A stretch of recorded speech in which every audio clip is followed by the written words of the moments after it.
नमस्कार, आपण पाहत आहात डीसी न्यूज मराठी। मी आहे आपल्या संगती दिव्या। मुख्यमंत्री माझी लाडकी बहीण योजनेच्या लाभार्थी महिलांसाठी दिलसादायक बातमी समोर आली आहे। ते मे महिन्याच्या हप्ता त्वरित करण्यासाठी सामाजिक न्याय विभागाने महिला व बाल विकास खात्याकडे 344 कोटी 55 लाख रुपयांचा निधी वर्ग केल्याची माहिती समोर येत आहे। त्यामुळे लाखो महिलांना प्रतिबंधित हप्ता मिळवण्याचा मार्ग मोकळा झाला आहे। मात्र याचा योजनेत ई-केवायसी प्रक्रियेदरम्यान तब्बल 80 लाख महिला अपात्र ठरलेले समोर आले आहे। यामध्ये 60 लाख महिलांनी केवायसी पूर्ण केले नव्हती, तर 20 लाख महिला पात्रतेच्या निकषात बसत नव्हत्या।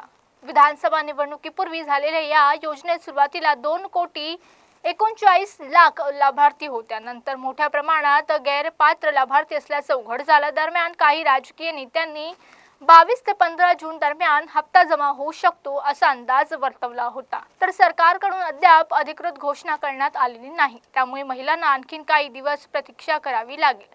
राज्यभरातील लाभार्थी महिलांचं लक्ष आता पुढील सरकारी निर्णयाकडे लागलं आहे। प्रत्येक राज्याच्या घडामोडीसाठी पाहत राहा डीसी न्यूज मराठी।